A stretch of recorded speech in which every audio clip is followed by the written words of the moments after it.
So apparently, obviously you can tell I live in New York. I am 35. I am an aesthetic philosopher. I study philosophy and education at Teachers College at Columbia University. I've been in education for 16 years. Now I am developing my own curriculum that can be personalized to the adults, like their own learning program.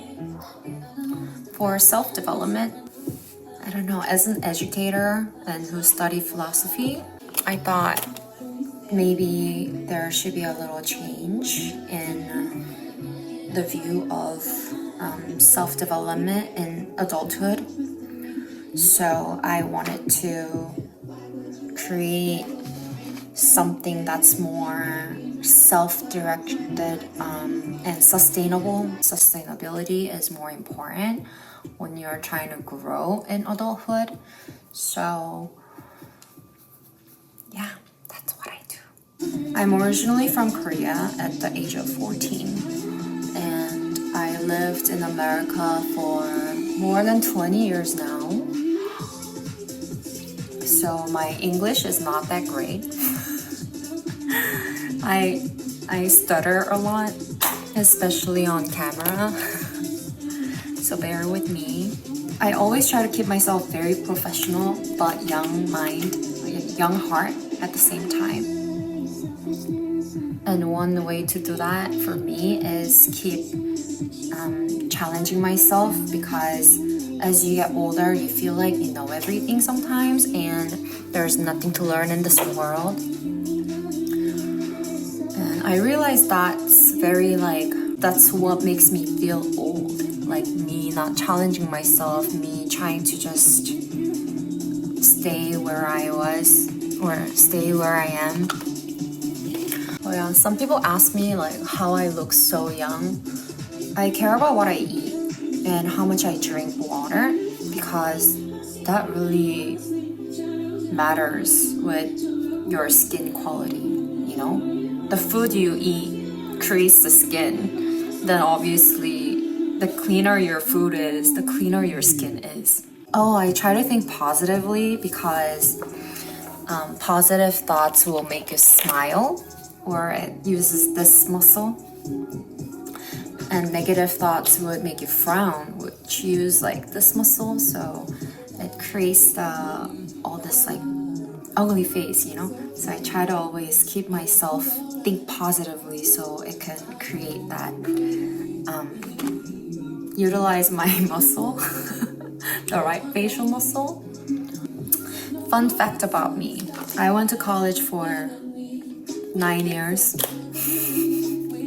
Yes, I am a teacher, but it took me 9 years to finish my undergrad. If you're interested, I'll talk about it in one of my videos, maybe later, because it's a long story. But yeah, it took me 9 years to finish college. I graduated college when I was almost 29. I was in community college for 6 years. And yeah, but you know, even though I failed like multiple classes and got APs multiple times, I still made it to Columbia. I think I kind of know why, because it's about resilience and perseverance.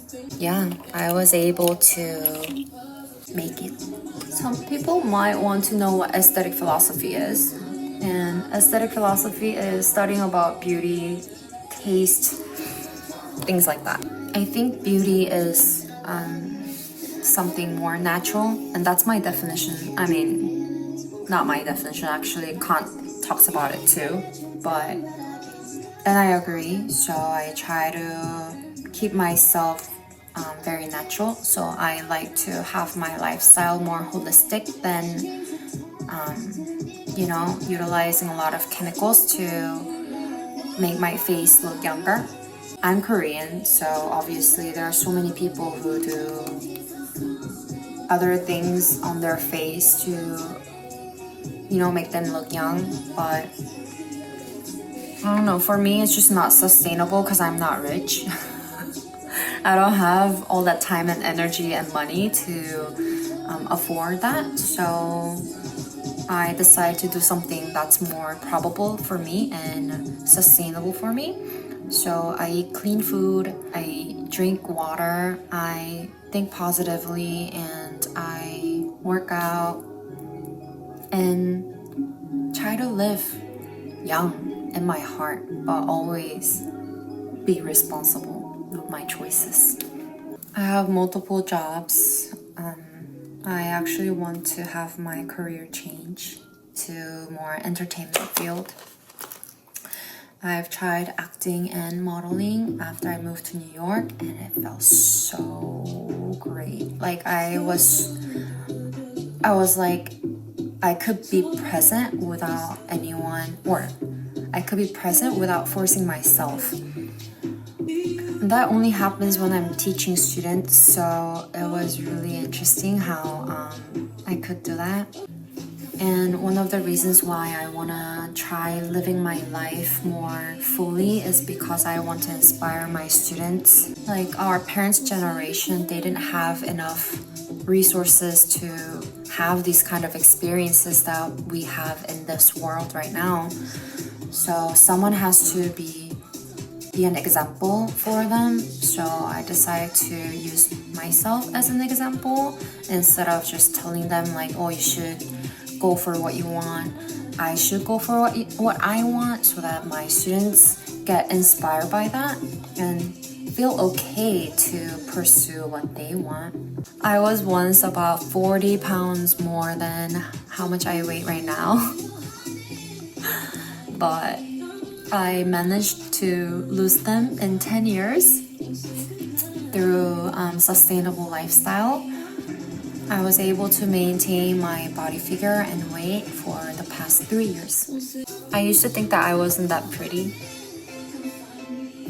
but I think it's because my beauty standard back then was based on how society was talking about beauty.